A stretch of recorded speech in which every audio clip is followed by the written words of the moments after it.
Bom dia a todos, sou Nicoletta Gomiero, cônsul da Itália em Belo Horizonte. Como vocês sabem, em 2024 comemoramos o aniversário de 150 anos da imigração italiana no Brasil. Nesta ocasião, o Consulado da Itália em Belo Horizonte, em parceria com o Museu Virtual da Imigração Italiana, Associação Pontente Culturas, tem o prazer de convidá-los para o curso online Italianos no Brasil, Italianos do Brasil, Imigrantes, Imigrados e Italo-descendentes. O curso é composto por 8 encontros organizados pelo professor Emilio Franzina, um dos maiores estudiosos da história da imigração italiana na América Latina, e contaremos com a participação especial de outros prestigiados historiadores.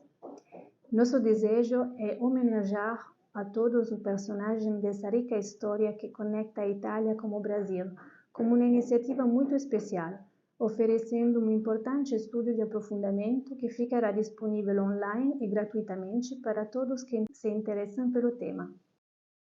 Ao longo de 2024, haverá numerosas iniciativas por todo o Brasil, promovidas pelas instituições e entidades italianas e brasileiras.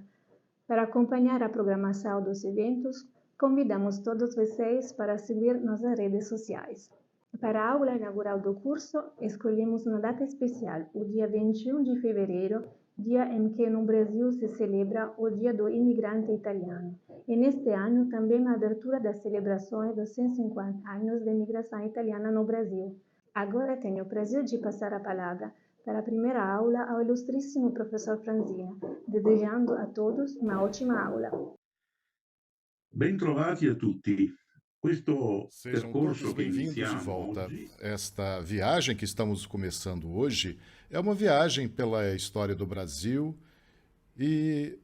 eu ia dizer do Brasil italiano, dos italianos que vieram para o Brasil e que ali se estabeleceram. Eles tiveram suas próprias histórias de vida, se multiplicaram, porque há muito descendentes, mas hoje eu gostaria de contar aos senhores sobre o início desta aventura, que é um início que também começou há muitos séculos, poderíamos dizer, porque a presença italiana no Brasil já é atestada após as descobertas geográficas no século XVI, quando começaram a chegar da Península Itálica pessoas que marcariam a história dessa época, daquele lugar que estava prestes a se tornar a maior colônia portuguesa.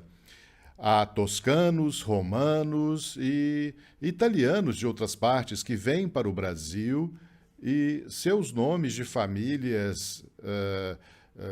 permanecem no Brasil e na sua história, sobrenomes como Cavalcante, Dória, são nomes de famílias ricas e poderosas que chegaram justamente naquele período mais distante de uma história que, no entanto, como todos os senhores sabem, começa a ter uma consistência própria, principalmente a partir de meados do século XIX, durante o que todos chamam, com razão, da grande imigração. Eu gostaria de dizer que, de qualquer forma, os precedentes desse caso, ou aventura, como eu a chamei antes, bom, aqueles encontrados em outros séculos, no século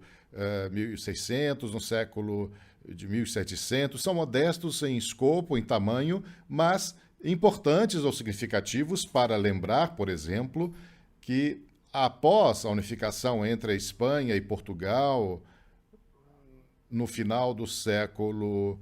XVI, em 1580, houve uma guerra contra os holandeses que tentaram se apoderar de algumas áreas do futuro Brasil. Uma guerra que também envolveu italianos em um determinado momento, no sentido de que um contingente militar liderado pelo conde Bagnoli, com algumas centenas de soldados, veio em auxílio ao rei da Espanha e de Portugal. Não é um grande contingente, mas 600 homens que lutaram e ajudaram os espanhóis e portugueses a se livrarem da presença holandesa na Baía de Pernambuco. Alguns deles permaneceram na área e são a origem de famílias cujos nomes Adorno, Mainardi, Spinoza, de novo Cavalcanti, são encontrados na história desse país até o século XVIII, quando, na verdade, a presença de italianos, mas também de europeus que não eram portugueses, está ligada ao influxo de sacerdotes e, basicamente, no Brasil, chegam enviados pela coroa portuguesa, seus funcionários militares, e sejam eles de outra nacionalidade, como os italianos, são principalmente aqueles que a Santa Mãe Igreja enviou. Há um famoso que no início do século XVIII, no Colégio da Bahia, do qual também foi reitor, que se chamava Giovanni Antonio Andreoni, escreveu um dos primeiros livros intitulado Cultura e Opulência do Brasil, que marcou uma passagem na história cultural do país também. Mas, durante o século XVIII, além desses casos, não há muito mais coisas. Por outro lado, o panorama se tornou mais vivo e mais complicado também no século seguinte. E o século seguinte, como muitos de vocês sabem, é um século importante para o Brasil, pois marca o fim da dominação portuguesa, o nascimento de um Estado soberano por direito próprio após o Congresso de Viena, que é o que se conhece como Império do Brasil. A monarquia que se estabeleceu e vemos os primeiros soberanos dela, João e Pedro, que também chamam muitos italianos para a corte.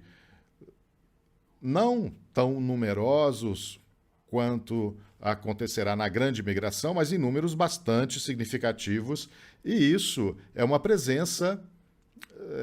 neste momento, no início do século XIX, estamos na década de 20 do século XIX, quando a monarquia dos Bragança começa a sua jornada. E há uma vivacidade, até uma boa qualidade de presenças, mas, acima de tudo, tanto na Bahia quanto no Rio de Janeiro, porque voltaremos a isso também em uma conversa específica, é o caso daquela que é, então, a capital, aquela que permanecerá por muito tempo, até quase os dias de hoje. A capital do Brasil, Rio de Janeiro, já viu muitos italianos na década de 1820 que enriqueceram um panorama de empregos, de ofícios, mesmo que durante o século XIX, e em particular em sua primeira metade, imediatamente depois, ao mesmo tempo com as grandes emigrações que só tomaram forma a partir de 1875, para ser mais preciso. Estou falando das grandes migrações de italianos, e há uma presença qualificada de artistas, atores, arquitetos, músicos, o que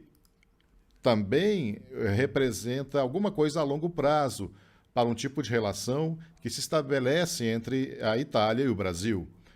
Hoje, enquanto eu estou contando essas coisas para vocês, eu me pego olhando jornais e periódicos que detectaram um caso recentemente. Estamos nos anos 2000 e, nesses dias, a imprensa italiana, especialmente a imprensa do Norte e do Nordeste, está dando uma espécie de alarme sobre o grande número de brasileiros que solicitam a cidadania italiana, porque o fenômeno da imigração, do qual trataremos longamente em nossas conversas, talvez com a ajuda de alguns especialistas além de mim, bem, eles estão ligados a um fato que se tornou claro no final do século XX, porque, ou portanto, não há muito tempo assim, 20, 30 anos atrás, e quando houve um reconhecimento das origens italianas entre os descendentes de quarta ou quinta geração dos primeiros chegados, e hoje o fenômeno mais curioso que diz respeito aos italianos do Brasil é esta busca da cidadania, ou pela cidadania, não por razões econômicas, mas por razões relacionadas ao fato de que a cidadania italiana está ligada e, claro, permite que a pessoa obtenha a cidadania europeia com tudo que acontece com os passaportes, não é? Mas esse cenário, digamos, muito atual nos anos 20 do novo século, do novo milênio, está distante e problemático dessa história que começa, eu estava dizendo, timidamente, com um número finalmente significativo de pessoas nascidas e criadas na Península Italiana e que se mudaram para o Brasil por várias razões no século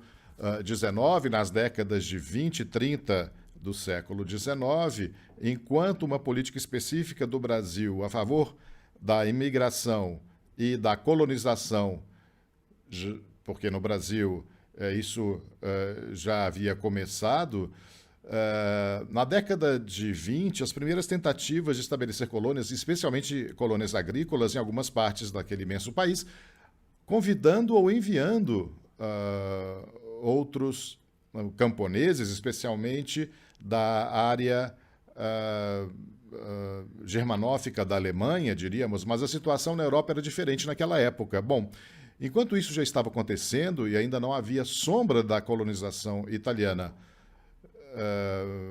poucos indícios, alguns episódios sobre os quais nem mesmo os historiadores concordam. No entanto, enquanto isso acontecia, e já havia na década de 30 uma circulação de personagens bastante interessantes, eu posso dizer o mais famoso de todos, e que os brasileiros também sabem disso, porque na sua época, depois de sua estreia em solo brasileiro, ele se tornou um ícone dos espíritos revolucionários do século XIX, Giuseppe Garibaldi, porque, na verdade, Garibaldi, em seu período não muito longo, mas também não muito curto no Brasil, e depois também no Uruguai, é o emblema de um tipo de imigração da qual também devemos falar e estar cientes. Sempre achei importante avaliar o impacto que isso teve na situação econômica e social e também, além disso, na situação demográfica por meio da imigração, na natureza dos movimentos que ocorreram na primeira metade do século XIX até a década dos 60, inclusive de mais do que imigrantes de exilados, de refugiados, de pessoas que saíram da Itália, não especificamente por motivos econômicos, mas principalmente por motivos políticos, pois saíram da Itália porque eram expoentes de uma vontade política, de um compromisso político, de um tipo novo e moderno. Então, na primeira metade do século XIX, do liberalismo nascente e, como dizer, utópico, até mesmo republicano, tanto que seu maior expoente, que por sua vez havia se tornado um emigrante por necessidade, Giuseppe Mazzini, deu origem a uma série de seguidores chamados de mazzinianos, pelo nome de seu líder, ou republicanos, porque republicana era a sua ideologia, destinados a se tornarem conhecidos mesmo onde haviam encontrado asilo e ajuda. Garibaldi, eu repito, é sem dúvida o mais famoso de todos, porque Garibaldi chegou já nos anos 30, na metade dos anos 30, em 1836. Houve também episódios que no século XIX não foram raros de, como dizer, de transplantar para o exterior, vindo da Itália, pessoas que talvez nem tivessem a intenção de ir para lá por causa de acordos feitos entre as autoridades italianas da época, de alguns estados, como o Estado Papal, ou acordos com a coroa brasileira que já estavam em vigor há algum tempo. Por exemplo, nós tivemos a questão do novo imperador, que era Dom Pedro II, que realizou alguns acordos entre a monarquia brasileira e o Estado Pontifício. Houve um caso de italianos que chegaram em 1837 mas que eram ex-presidiários, eram condenados políticos, a maioria por motivos de discordância com o que o governo do Papa queria e fazia. Essas pessoas foram retiradas das prisões pontifícias, embarcaram em Marsella e foram enviados para o Brasil, mas esse não era o caso dos muitos mazzinianos que, como se diz em italiano, já tinham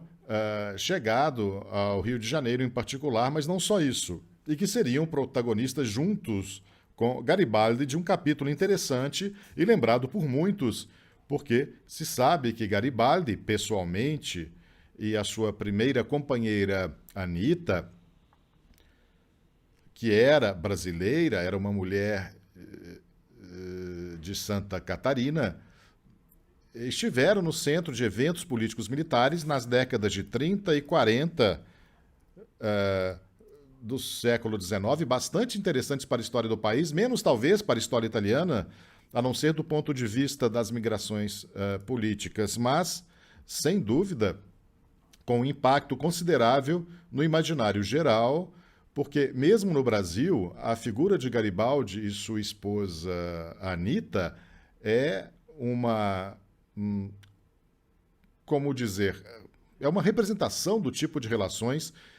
que poderiam ser estabelecidas em um determinado período e sobre o qual eu estava dizendo que muitas vezes, e apontei isso para os meus colegas historiadores, a importância e até mesmo no tipo de assentamentos subsequentes para simplificar, esses que são verdadeiros refugiados políticos,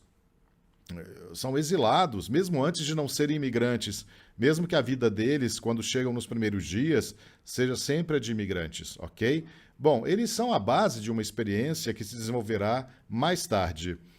Eu antecipo, de certa forma, o momento desse relato sobre os italianos no Brasil, porque será mais tarde, em outra conversa que teremos, que abordaremos a questão de como, à medida em que mais italianos chegavam, eles escolheram ou foram forçados a escolher, por assim dizer, como seu novo destino também um lugar para viver o Brasil. Nas várias partes onde eu vou dizer a vocês que eles chegaram em maior número, eles foram induzidos a se organizar, normalmente em sociedades ou associações do tipo mútuo de sociedades, em essência, de ajuda mútua, que, no entanto, tinha uma característica de serem dirigidas como sociedades, como associações, orientadas por uma liderança composta por pessoas que, por razões anafóricas, mas também práticas e políticas, eram aquelas que, digamos, os norte-americanos denominavam como premise minds, ou seja, aqueles que tinham chegado primeiro nos anos 70 e 80 do século XIX, quando começa a grande migração para o Brasil, começou, e falaremos sobre isso em profundidade mais tarde, e, em suma, aqueles que haviam chegado 20, 30, 40 anos antes e tinham experiência direta da vida no Brasil, conheciam muito bem o português e tinham, sobretudo, tecido uma rede, ainda que pequena, de relações nos lugares onde cada vez mais seus compatriotas chegavam e constituíam a elite de uma realidade que caracterizaria a natureza da presença italiana no Brasil por muito tempo, pelo menos até a Primeira Guerra Mundial, mas também depois, durante os 2 períodos entre guerras. E, portanto, em certo sentido, também é necessário e adequado nos determos nessa experiência, ainda que seja uma experiência dos revolucionários mazzinianos, republicanos, exilados da primeira metade do século XIX, que vão até depois de 1850, em várias partes do Brasil, para fazer o seu trabalho, são revolucionários e assim dão vida às operações em que Garibaldi está e em que Garibaldi é, de fato, o personagem mais conspícuo. Vocês tenham em mente que entre os italianos do Brasil, Garibaldi, embora tenha permanecido até 1847, 1848 na América Latina, e depois do fim da experiência gaúcha, também e sobretudo no Uruguai, Garibaldi é aquele que se forma militarmente, politicamente, como mito do outro lado do oceano para os italianos. Ou seja, Garibaldi, quando chega à Europa e continua sua jornada como revolucionário, contribuindo decisivamente para a Revolução Italiana, para a criação e o nascimento de um Estado unitário no seu país de origem, embora ele fosse, vocês sabem, natural de Nice, tudo bem, nessa época, quando ele nasceu, Nice fazia parte do Reino da Sardenha. Bom, é na América que ele se forma e é significativo quando ele chega ao Rio de Janeiro, em 1836, com uma sentença de morte sobre a sua cabeça, decretada pelo rei do Piemonte, pelo rei da Sardenha, que havia tentado prendê-lo e condená-lo à morte pelo seu envolvimento em revoluções que haviam ocorrido pouco tempo antes. Garibaldi fazia parte, como soldado, como militar, da frota e dos navios de guerra da Sardenha, ou seja, do Reino da Sardenha, e foi atingido por uma pena terrível, pois foi condenado à morte. Para escapar da pena de morte, ele fugiu para a América e, quando chegou no Rio de Janeiro, foi elogiado no primeiro período, que é a primeira chegada dos imigrantes para ele, como para todos os que já haviam feito isso antes, e muitos outros o fariam depois. É o período mais difícil, trata-se de encontrar abrigo, hospitalidade, encontrar o seu caminho em um mundo totalmente novo. Imagine como era o Rio de Janeiro em 1836, quando Garibaldi chega lá. Podem esquecer o calçadão da Avenida Atlântica, de Nossa Senhora de Copacabana, todos os hotéis. Bom, Rio de Janeiro era uma grande cidade para o período em que Garibaldi se situa ali no início, mas muito diferente do que se tornaria mais tarde. No entanto, outros italianos já haviam chegado antes dele. Entre outras coisas, ele foi morar nas primeiras semanas na casa de um compatriota, de certa forma, porque era um veronês e também mazziniano. Ele também havia se refugiado no Brasil 2 anos antes, mas junto com eles haviam muitos outros que colocaram Garibaldi em contato com toda uma série de pessoas que estavam dando vida naquela época, mas não lá no Rio de Janeiro, mas no sul do território agora imperial e, portanto, na província de São Pedro do Rio Grande do Sul. Em uma primeira tentativa de secessão, o Rio Grande do Sul, você sabe, de todos os estados do Brasil, hoje, na época do Império das Províncias Imperiais, era o que tinha a maior vocação, digamos, separatista. E nas décadas de 1830 e 1840 estava em curso uma revolução que tinha por objetivo desvincular o Rio Grande do Sul do Império Brasileiro, e Garibaldi estava envolvido nisso, porque muitos dos seus companheiros, nomes importantes da imigração italiana, políticos mazzinianos como Tito Livio Zambetari, Luigi Rossetti, Giovan Battista Cuneo, e também de 1836 a 1846, essas pessoas embarcaram em uma aventura que Garibaldi depois levou a cabo em 2 territórios, em 2 áreas no sul do país, mas por um lado também como marinheiro e homem do mar, do que era originalmente, porque Garibaldi tinha atrás de si uma longa experiência desse tipo, mas na revolta rio-grandense dos gaúchos, ele, no início, opera precisamente como o chefe de uma pequena frota, no início de um único barco, na verdade, e também pratica a guerra de corso. Então ele é um corsário, ele seria como dizer um pirata. Mais tarde, ele também embarca na aventura da guerra, ou melhor, da guerrilha territorial, e é lá que ele faz suas primeiras experiências militares e as faz entrando em conflito com tropas leais ao Império. E por que ele faz isso? Porque, na sua visão, não havia uma percepção tão clara, e talvez nem mesmo houvesse a percepção dos outros italianos que haviam chegado àquela parte do Brasil, da situação política. E aqueles que haviam sido republicanos ou mazzinianos na Itália ou na Europa viam na monarquia o seu inimigo primordial. Então, eles não poderiam imaginar que, na verdade, uma parte predominante daqueles que se levantaram contra o Império eram brasileiros natos, de língua e cultura portuguesas,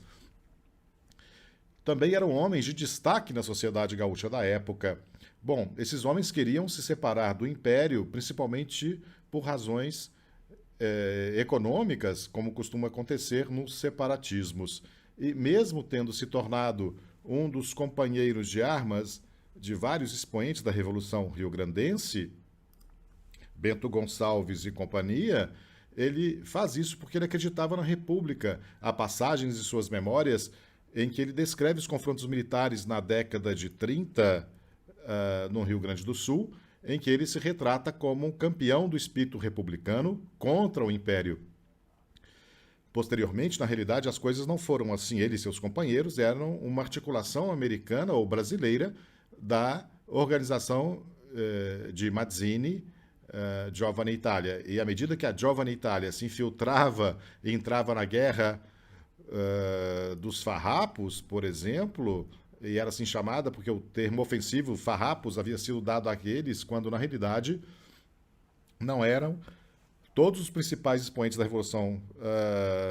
Rio-Grandense, não eram todos pobres. Pelo contrário, eram pessoas de grande riqueza e cultura, não eram farrapos, nem mesmo os italianos, mas o caso deles, nas décadas de 1830 e 1840, é o primeiro contato, como posso dizer, relevante da Itália e dos italianos com a realidade brasileira e com a própria cultura brasileira. Em uma época em que, objetivamente, as relações entre as duas partes do mundo, do outro lado do oceano e a do lado de cá, ainda estavam modestamente aquecidas, ou melhor, criadas. Isso nos torna um pouco mais fortes, não é? Em 1843, por uma questão que talvez os brasileiros se lembrem um pouco melhor, aqueles que estudaram a história do seu país, sabem que no período monárquico, no primeiro período da monarquia, a figura central do imperador, que agora cresceu, e é Dom Pedro II, ou seja, o novo monarca, se encontra ou se cruza com a Itália por meio do casamento com Maria Cristina de Bourbon, a filha do rei Francisco, irmã do então reinante Fernando II e dos Bourbons de Nápoles. Essa rainha italiana, que ele chamará para a corte e que também se cercará de intelectuais, de homens de letras, artistas, cantores e músicos, principalmente, é o primeiro elo de uma cadeia de relações de alto nível que se desenvolve. E não foi só isso. Recentemente, em uma conferência realizada em Siena sobre as origens do mutualismo como elemento de força da imigração italiana no exterior, na parte dedicada ao Brasil,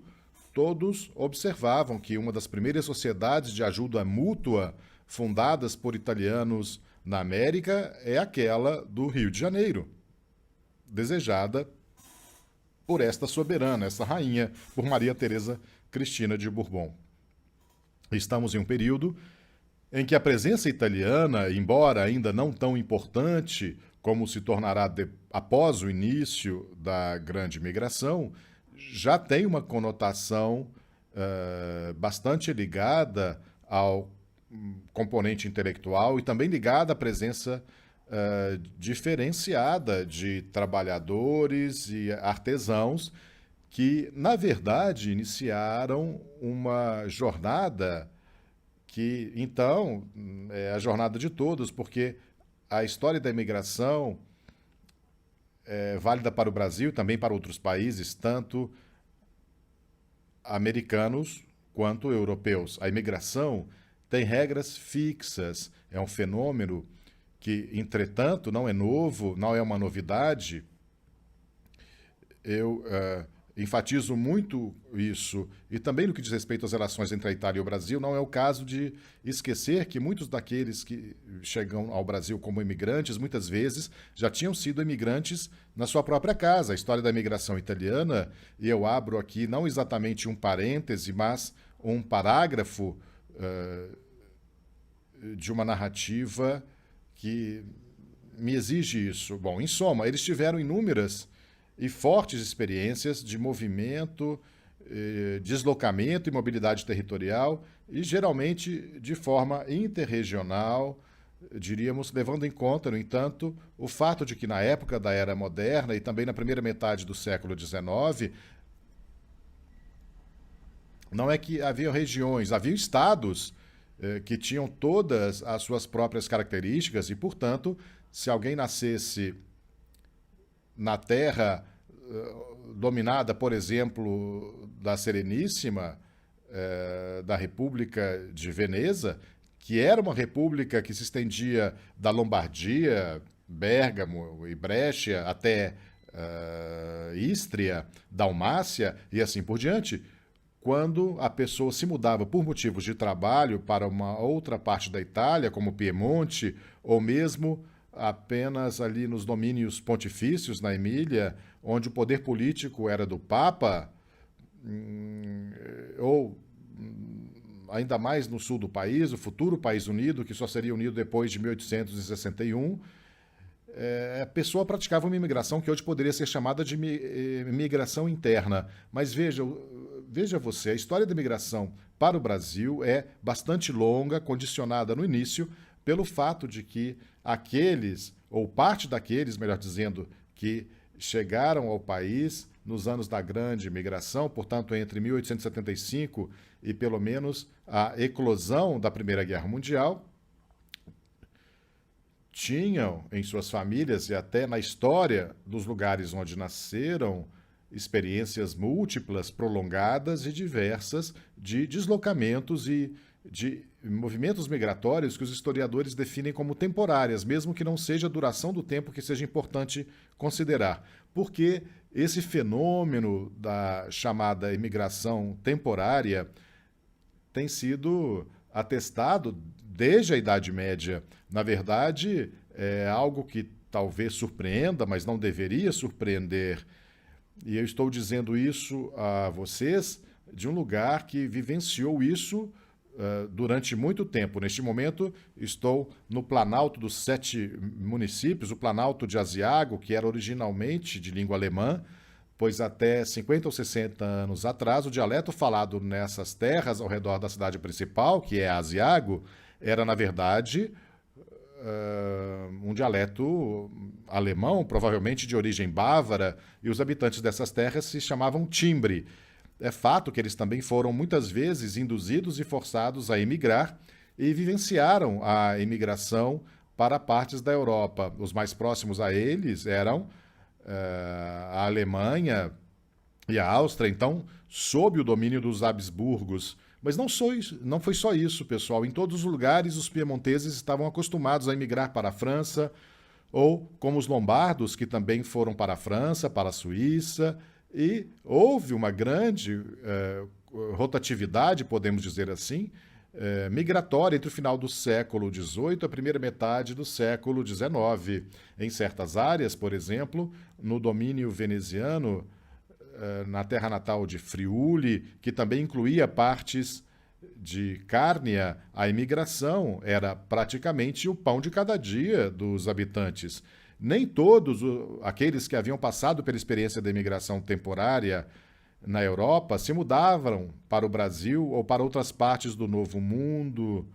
na América. No entanto, um componente dessa imigração que chegou ao Brasil também tinha experiências de imigração na sua história, atrás de si. Vamos chamá-lo de continental e territorial ligado ao comércio. Aqui está uma das primeiras diferenças que deve ser considerada, que por um período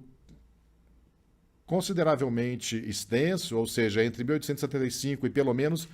meados da década de 1890, e depois talvez veremos isso em detalhes em outros momentos desses encontros que faremos, de fato,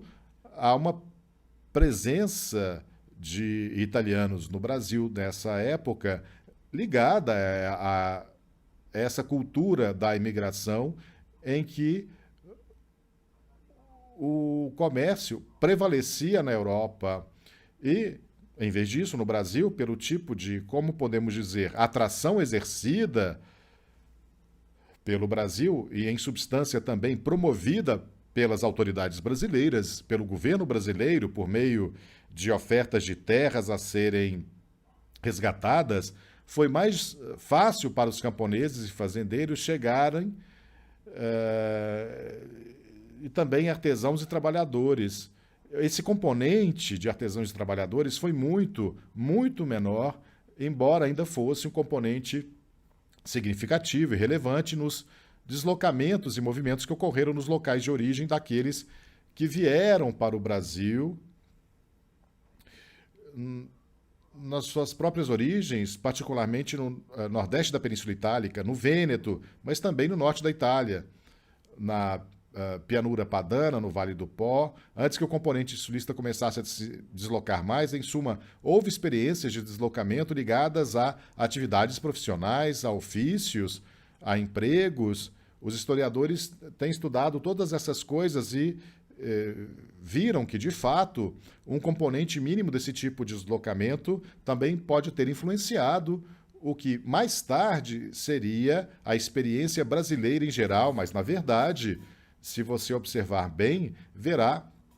que a experiência brasileira não foi a mesma. Além do chamado caso histórico-político dos mazzinianos, revolucionários de meados do século XIX, portanto, do peso que eles também carregavam, nem todos retornavam, como Garibaldi. A Itália, quando a Revolução do Risorgimento italiano eclodiu entre 1848 e 1860, e depois, muitos permaneceram nas Américas e também se tornam correspondentes com a Itália do ponto de vista postal e jornalístico, porque aquele fenômeno que eu já mencionei e que nós vamos abordar mais adiante, sobre uma liderança exercida por aqueles que tinham chegado ao Brasil por razões políticas, que tinham sido exilados antes de serem imigrantes, bom,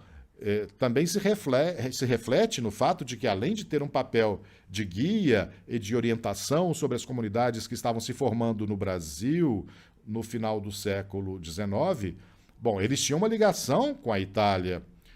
Uma ligação com a Itália no sentido de que eram correspondentes, escreviam em jornais italianos, escreviam do Brasil para a Itália, davam informações sobre o Brasil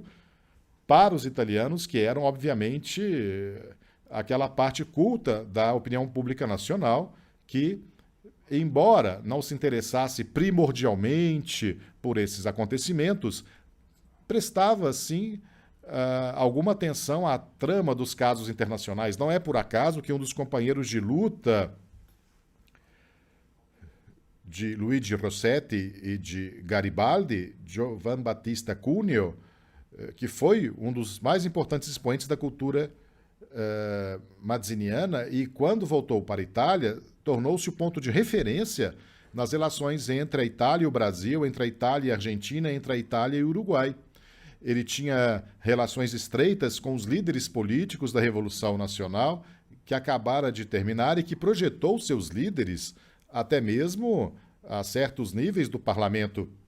Digamos que um camarada de armas de Garibaldi também é Francesco Crispi, um homem proeminente na história da política italiana, um homem de governo, ministro e também chefe de governo nas décadas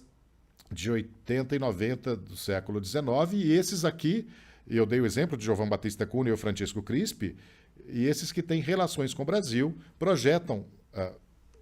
para o exterior ou transmitem imagens do Brasil para a Itália. Isso é muito importante porque convenhamos, a imigração é o que vai formar a base do grande fenômeno de milhões de italianos. Hoje se calcula que os descendentes de italianos no Brasil giram em torno de 30 milhões de pessoas, mas já são descendentes estratificados. No caso, digamos, da contribuição feita nos anos da grande imigração, o Brasil, junto com a Argentina e os Estados Unidos, de qualquer forma, um dos lugares para onde literalmente vão milhões e milhões de italianos. Agora, esses números imensos também têm que contar com a sua própria história, que passa por etapas e que tem um aspecto que merece ser recordado, lembrado, ou seja, por um determinado trecho do caminho, dessa história da imigração e essa formação da identidade dos italianos do Brasil, também porque em determinado momento ela se torna assim, ela é condicionada por tantas escolhas e circunstâncias. Eu mencionei, talvez, os mais relevantes da política, da luta política daquele período histórico, que é original e teve origem no século XIX, mas há também um conjunto de fatos que devem ser conhecidos para entender como se transforma uma experiência existencial devido às escolhas de vida e trabalho, não de dezenas, não de centenas, mas de centenas de milhares, em determinado momento, de milhões de pessoas que se transferem da Península Itálica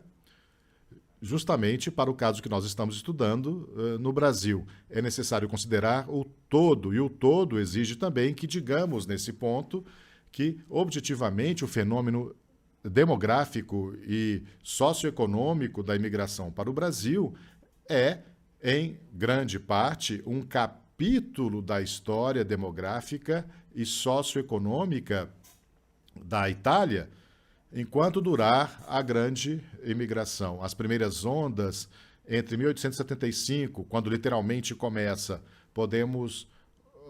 olhar para elas com bastante confiança. É claro, mesmo antes disso, mesmo na década de 60, houve casos muito consistentes, importantes e substanciais de realocação, mas a migração que se tornaria a migração de massa, começou em meados da década de 70. Portanto, temos de nos perguntar por que temos dois países, Itália e Brasil, duas classes dominantes, a italiana e a brasileira, da liderança política militar, que por cerca de 20 anos, entre outras coisas, é caracterizada por perfis bastante comuns no Brasil, mesmo tendo uma história muito mais complexa e por ter nascido de um Estado colonial. O Brasil é uma monarquia, o Império, a Itália, diferentemente de hoje, é um país recém-formado. Observe a circunstância de que o Brasil nasceu na década de 1820 como Estado-nação, por direito próprio, independente, antes,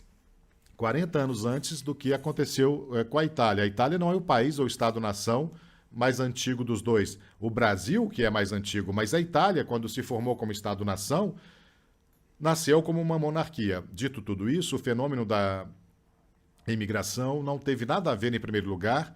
com a importantíssima contribuição dos refugiados e exilados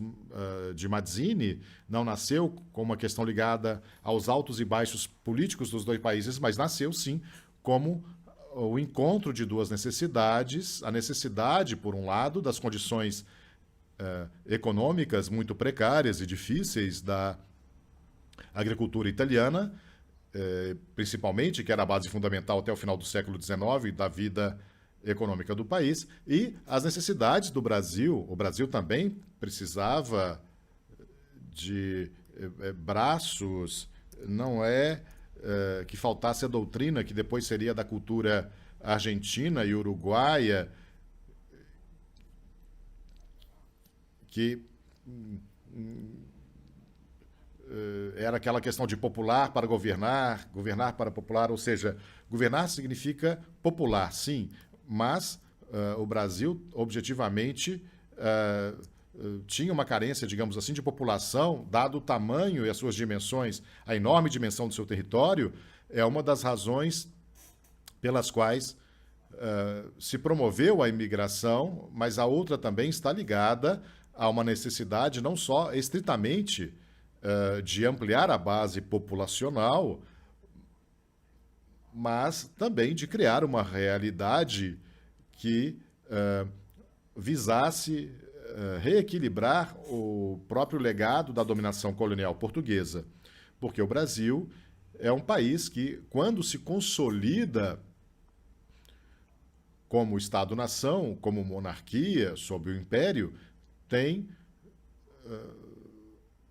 fortes desequilíbrios. Enquanto isso, e como todos sabem, é um país em que o sistema escravocrata ainda está em vigor e vai durar até pelo menos a Lei do Ventre Livre de 1871, em pleno vigor, ou seja, a estrutura social e também a estrutura produtiva do país é amplamente baseada na persistência de uma instituição um tanto antiquada, digamos, não que faltem fenômenos em muitas partes do mundo hoje em dia, como posso dizer, de escravidão, especialmente disfarçados com palavras bonitas, porque ainda existem alguns hoje em dia, mas a nível institucional, um dos últimos países a abandonar a escravidão, que já havia sido banida na década de 20 do século XIX pela potência dominante da época, ou seja, a Inglaterra. E que ainda existe, não apenas em algumas partes do antigo domínio hispano-português, nas Américas, mas também nos Estados Unidos. Quero dizer, a escravidão existe no Brasil, assim como ainda existe nos Estados Unidos na época. Os Estados Unidos se livraram, mas nem mesmo de modo tão definitivo assim, com a Guerra de Secessão. Estamos na década de 1860, portanto, não é de se admirar que um país como o Brasil, cuja economia também foi fortemente condicionada pelo trabalho de escravizados negros, capturados nas costas da África e reproduzidos como uma questão natural e que permanecem escravizados. E não é de se surpreender que haja um risco, por exemplo, de desequilíbrio como estrutura social. Agora eu vou resumir um pequeno espaço também, porque a minha intenção nessas nossas conversas é focar na presença e no papel dos italianos, em como os italianos se tornam brasileiros, e como podemos agora falar de ítalo-brasileiros ou de italianos que têm, por assim dizer, uma língua e uma cultura em comum com seus compatriotas deste lado do oceano, ou de brasileiros de origem italiana remota, os ítalo-descendentes, eles se chamam assim, não é? Em suma, aqueles que unem duas culturas, duas realidades. Mas no início, esses italianos que chegaram, por assim dizer, se vêm explorando ou se beneficiando, se você quiser.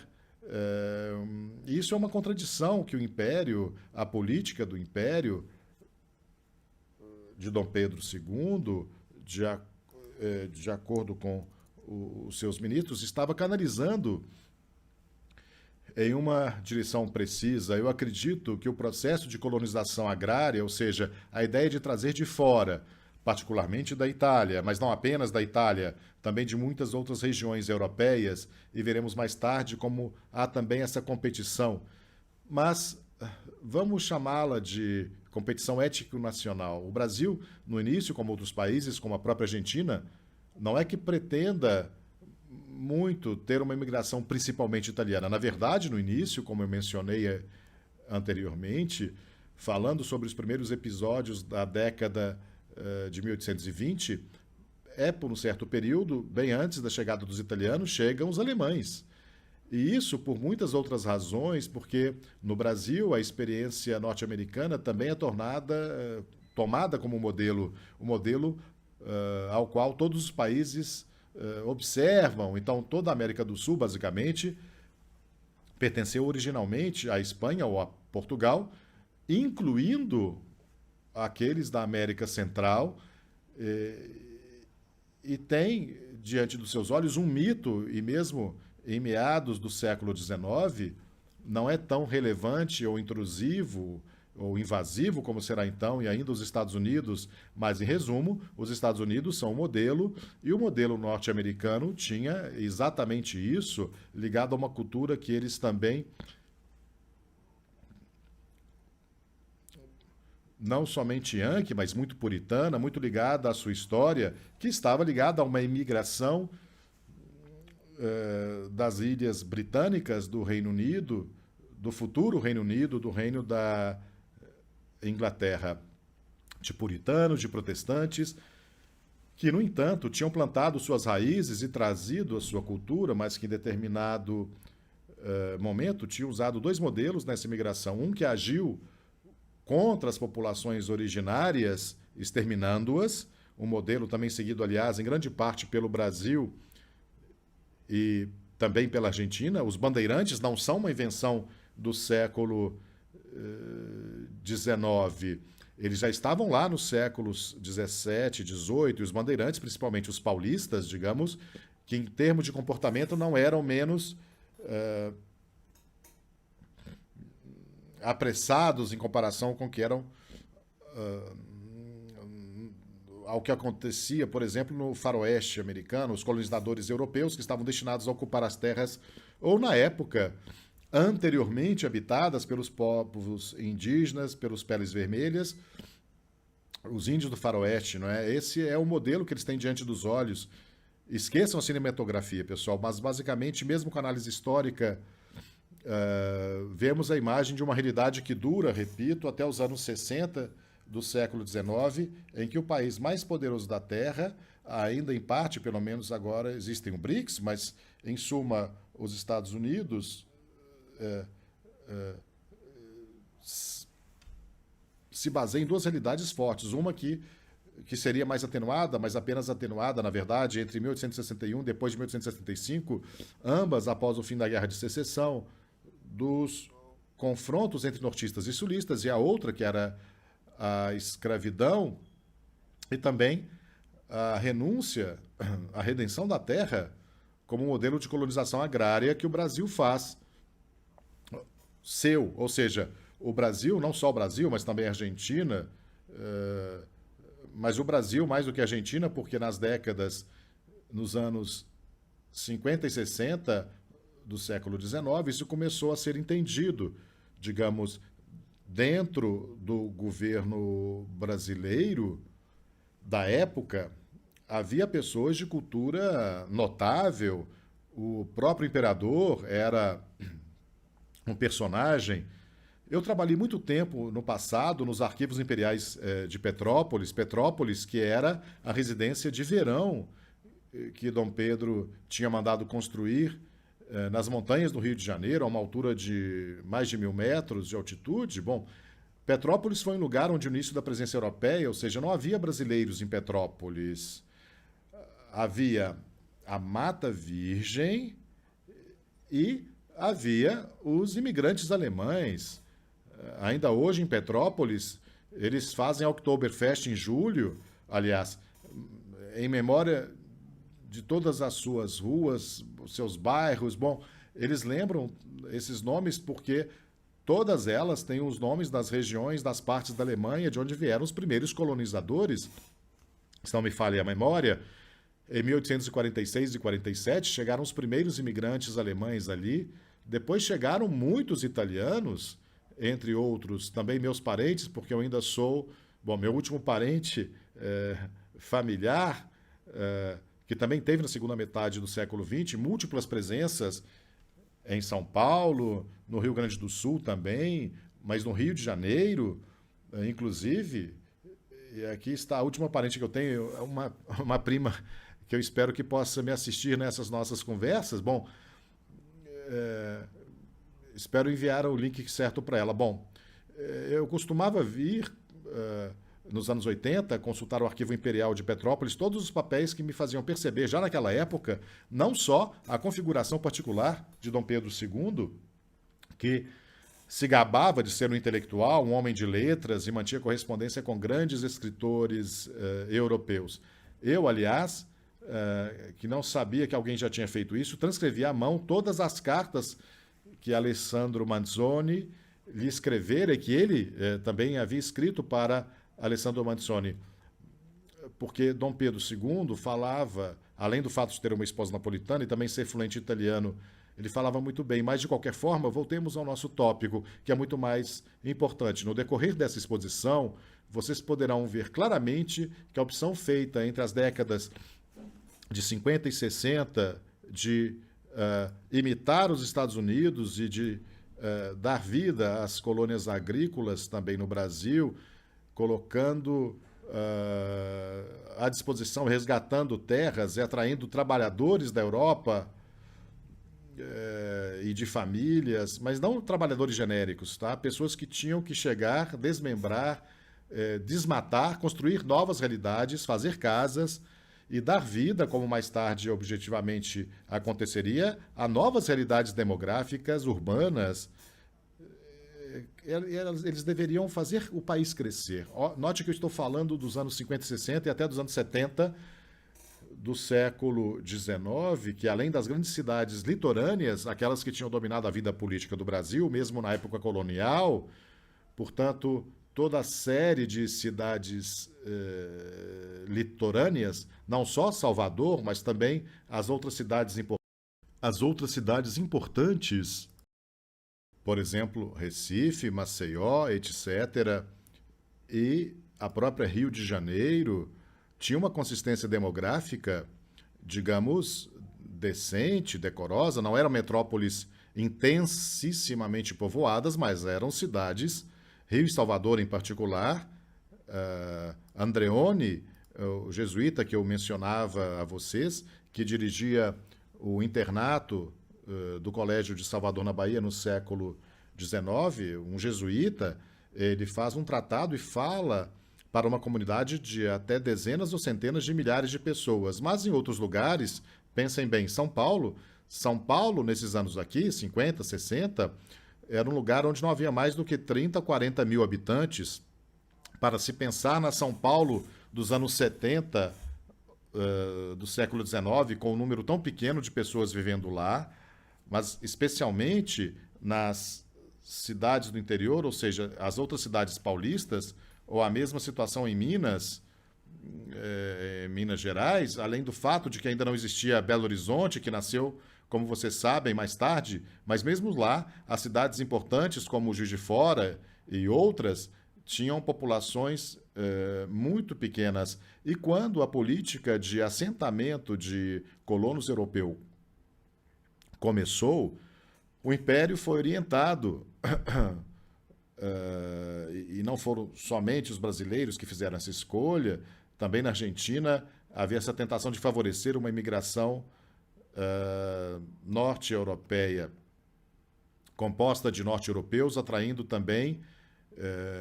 minorias, por exemplo, de franceses. Vocês sabem que a França é um país que recebe mais imigração, mas há, e até mesmo no Brasil, houve colônias francesas. Eles estavam procurando, o Brasil estava procurando povoar e dar vida a novas realidades, tendo mão de obra e algo mais do que mão de obra. Mas para isso, eles também se orientaram nos alemães. Eles também queriam pessoas que tivessem, digamos, uma cultura, uma configuração ou uma propensão, socialmente falando, para a modernidade. Eles não visavam no início os camponeses pobres e muitas vezes analfabetos. Pelo menos uma grande parte de sua massa do campo, italianos, acima de tudo, nunca sonharam em atrair, pelo menos no início, uma imigração proveniente da Itália, mas do sul da Itália, do Reino das Duas Sicílias, enquanto esse existiu, e depois do sul da Itália, do Savoia, da Itália Unida. Sim, muitos vieram depois, inclusive muitos, e veremos isso em certas cidades, não só aqueles que chegaram se colocando em bairros, os calabreses, em determinado bairro de São Paulo, mas no Rio de Janeiro, em Niterói, calabreses, puglieses, napolitanos, esses também chegaram depois, mas, na verdade, no início, o Brasil pretendia fazer uma política de povoar, através da colonização agrária, o seu espaço para ter povos também possivelmente dotados de cultura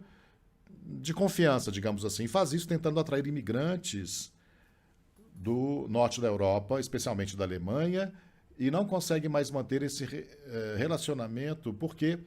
os imigrantes que povoaram os Estados Unidos vieram 3/4 das ilhas britânicas, que é a Inglaterra, dos países europeus, é o que tem a maior taxa de imigração, e todos vão para os Estados Unidos, porque tanto eles quanto os irlandeses, especialmente os irlandeses depois da grande fome da década de 1840, vão para os Estados Unidos e falam inglês, são anglófonos, e isso também explica boa parte destes assentamentos. Os italianos chegaram muito mais tarde e terão dificuldade para se estabelecer, porque o inglês é muito mais difícil de aprender para o italiano do que o português ou o espanhol. E, de qualquer forma, a política do Brasil é ter italianos, se necessário, possivelmente do norte, porque eles adotam os mesmos critérios dos norte-americanos, ou seja, dos Estados Unidos, que mantinham os imigrantes do sul separados dos imigrantes do norte. E mesmo na política brasileira, há um maior olhar para essa distinção através de uma articulação, uma rede da qual eu vou dizer a vocês agora uma coisinha, mas muito mais nas próximas conversas. Talvez na próxima eu já diga muito mais. Ou seja, no início o Brasil, independentemente do que será a especulação, a exploração desse fenômeno nas décadas seguintes, no início se orientou através de sua rede diplomática e consular para ativar um fluxo imigratório e, portanto, mesmo que a palavra talvez seja um pouco excessiva, mas nesse momento faz sentido, um recrutamento de mão de obra, até mesmo de famílias vindas do norte da Itália. Os governantes brasileiros da época não se concentraram imediata e predominantemente na área onde mais tarde seria, pelo menos por 20 anos, a mais diretamente envolvida na operação, ou seja, a Lombardia e o Vêneto, porque a imigração em massa dos anos 70, e mais do que 70, 80 e 90 do século XIX, é, na verdade, da Pianura Padana, do Vale do Pó, e também inclui partes da Emília-Romanha e da Lombardia, mas é fundamentalmente da região da Lombardia Vêneta, porque as províncias de Bergamo e Brescia faziam parte da Sereníssima, do domínio veneziano, e a veneziana, seu componente eugênico, como foi dito mais tarde. Daí o Vêneto Central, mas também o da terra natal de Friuli, onde a tradição era mais forte, e ainda existiam fluxos migratórios temporários, sem excluir nem mesmo um componente que não era italiano, mas que, por ser, ou por se tornar italiano depois da Primeira Guerra Mundial, o Trentino, e não o Trentino e o tirolês, porque os tiroleses, com algumas pequenas exceções, não vêm para o Brasil, embora usem o termo para si mesmos como tiroleses. Algumas pessoas, por exemplo, as do Planalto de Asiago, às vezes se autodenominavam tiroleses porque seu dialeto era alemão, mas na realidade os tiroleses que chegaram especialmente ao sul do Brasil, no final do século XIX, eram provenientes das províncias ou capitanias do Trento, ou as capitanias de Trento, e eram, portanto, súditos do Império Habsburgo do imperador Francisco José da Áustria. E essa é a configuração deles. Mas, aqui para voltar onde retomaremos na próxima conversa, no nosso próximo encontro, há temas ligados à história da imigração italiana, mas também à situação brasileira no final do século XIX, ou seja, reiterar esse conceito junto com a tentativa de ter uma base demográfica maior, mais ampla, de ter mais gente, mais pessoas, também tendo filhos e netos, aumentando assim os nascimentos e, ao mesmo tempo, evitando o desequilíbrio social que era evidente tanto nas cidades litorâneas quanto na estrutura social, que apresentava uma divisão nítida e clara entre as classes altas mais abastadas e o restante da população. E também por habilidades profissionais, para ter alguém que soubesse trabalhar em uma sociedade que precisava se modernizar e, portanto, também uma estrutura produtiva que precisava de contar com habilidades específicas. A ideia era trazer colonos, então, em primeiro lugar, pensar em agricultura, mas também pensar em criar realidades que contrabalançassem a formação de um extrato social, como diríamos hoje, pequeno e médio burguês, que equilibrasse os desequilíbrios pré-existentes. Não deveria mais haver, no entendimento não trivial, não muito clarividente, mas muito clarividente. Eu não digo de Dom Pedro II, ainda que dissessem que ele estava envolvido no planejamento, mas, enfim, de uma parte dos seus governantes, também havia essa ideia, antes de interpretar, como mais tarde se tornaria costume, como uma base importante para os interesses econômicos da política do café com leite, ou seja, de São Paulo e de Minas Gerais ou do Sul, para ter, então, uma mão de obra para substituir os escravizados, mas antes mesmo disso, para ter uma base social que faltava mesmo, tanto que se formou, sobretudo, onde nasceu uma nova realidade brasileira, feita de cidades importantes e que mais tarde se tornarão importantes, que, no entanto, não tinham mais que representar o que tinha sido essencialmente a realidade brasileira de matriz portuguesa. A partir da época colonial, talvez não seja assim dramaticamente injusta e opressiva, como às vezes foi descrita, mas nem tão bem-humorada como também muitas vezes foi dito. Sim, é verdade que a relação entre os proprietários de escravizados brasileiros e os proprietários de escravizados americanos, norte-americanos, estadunidenses, a relação que existia no Brasil era mais atenuada, era mais branda. Mas os camponeses italianos também viram isso. Naqueles anos em que se viram vivendo e trabalhando lado a lado com os escravizados, porque, lembrem-se, veremos isso em um momento específico, mais tarde, em um dos nossos encontros, mas, em suma, os camponeses do Vêneto profundo entraram em contato com escravizados negros e, por pelo menos 15 anos e até a abolição, eles estavam cientes dessa natureza que, no entanto, em suma, era uma natureza vexatória que, até certo ponto, não estava muito distante das condições desvantajosas que os camponeses pobres viviam em seu campo nativo europeu, da Itália, da Europa, do Vêneto e do Nordeste da Itália, sob o comando de senhores que eram donos da terra e os usavam como trabalhadores e os tratavam quase que como escravizados. Talvez não assim, mas, na verdade, a imigração italiana e de outras partes, porque agora falamos da italiana, né, porque é sobre os ítalos brasileiros que eu gostaria de falar, mas há também um grande componente, repito, o alemão, que devemos ter em mente, porque eles vivem lado a lado com os italianos e permanecem nos mesmos lugares. E a comparação entre os componentes italianos e alemães em certas áreas, por exemplo, no Paraná e Santa Catarina e também no Espírito Santo, é uma circunstância que deve ser considerada e levada em conta e pode ser útil para o nosso raciocínio. Mas voltando ao ponto que eu estava tentando explicar, a imigração italiana que chega no final do século XIX não é a única, mas é a mais importante para dar um impulso e também um significado e, portanto, uma razão de ser para a política de povoamento das classes de poder brasileiras, da antiga monarquia e também, mais tarde, da República, porque, na verdade, mesmo quando a escravidão foi abolida e quando a monarquia, foi substituída pela República, o processo migratório e o de colonização, embora seja complicado pelo fato de que não se veja mais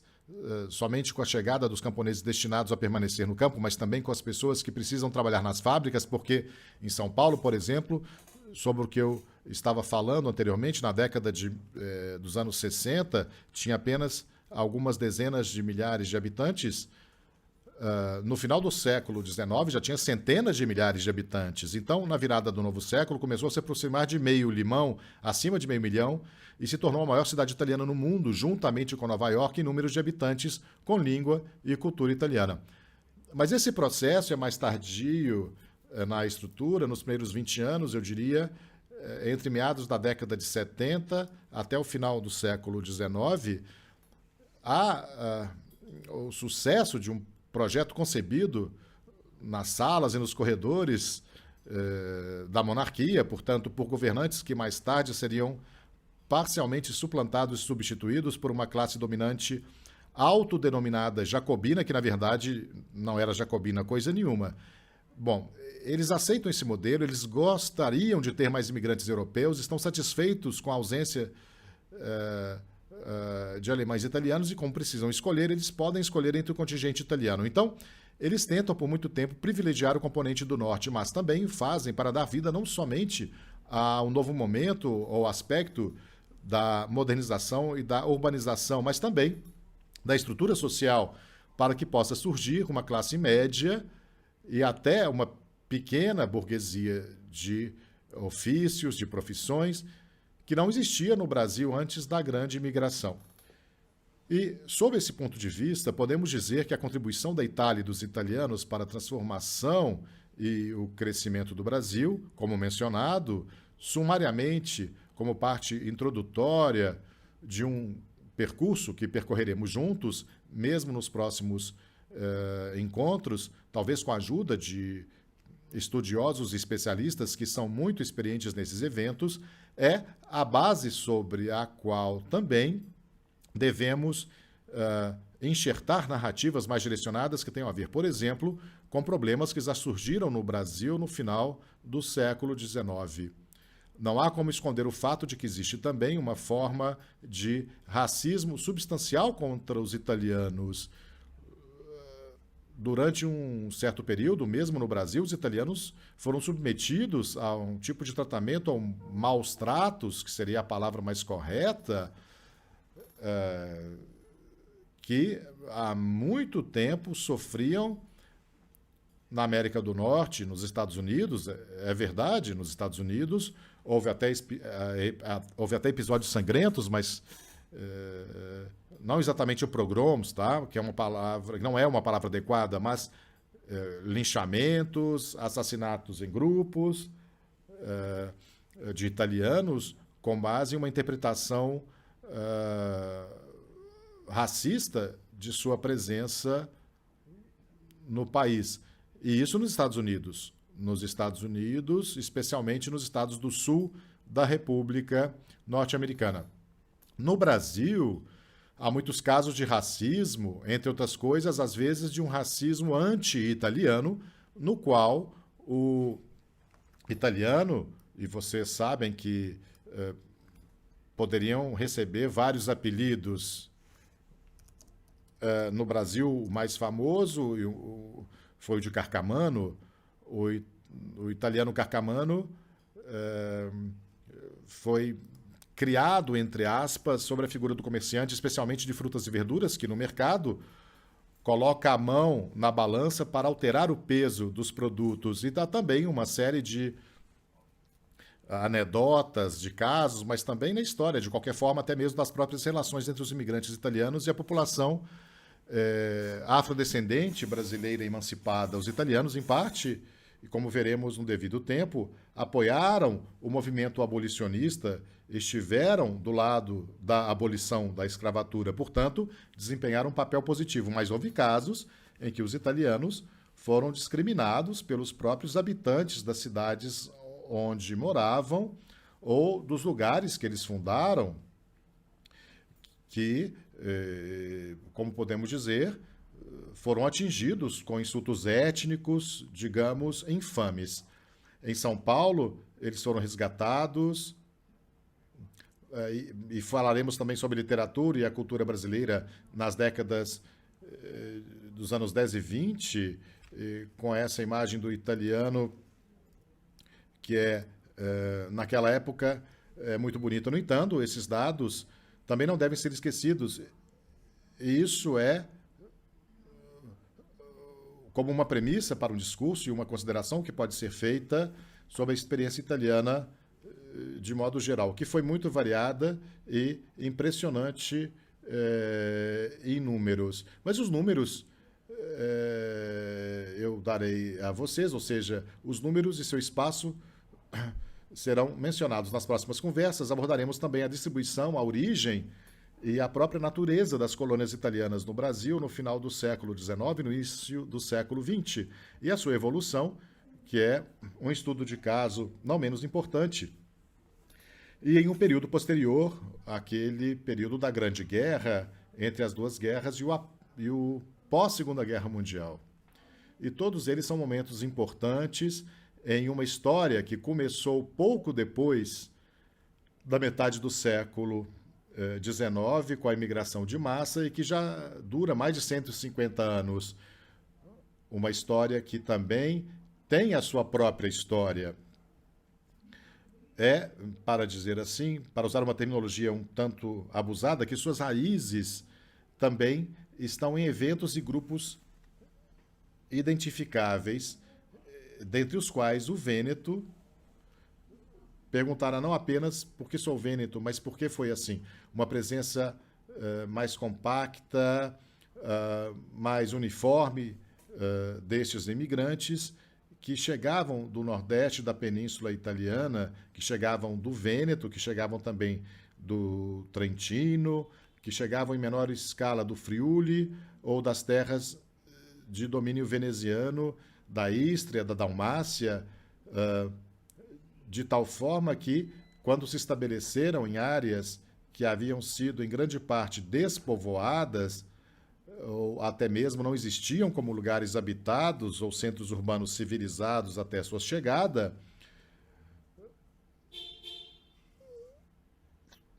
tornaram-se parte fundamental de um mundo inteiro. O mundo dos ítalo-brasileiros, dos italianos no Brasil, ao qual dedicamos este espaço e sobre o qual eu me despeço de vocês neste momento para retomar o nosso percurso, a nossa viagem através de novas etapas dignas de serem narradas e talvez até comentadas com a ajuda, como a faremos a partir de certo ponto, de especialistas ainda mais experientes do que eu. Porque, sendo uma história de 150 anos, de tantas partes de um país como o Brasil, que é um continente,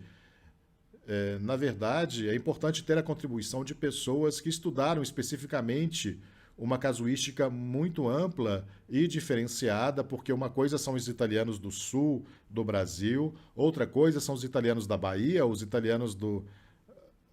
Amazonas, etc., que exigem habilidades e que eu talvez não tenha. Então, tentei explorá-las nesse primeiro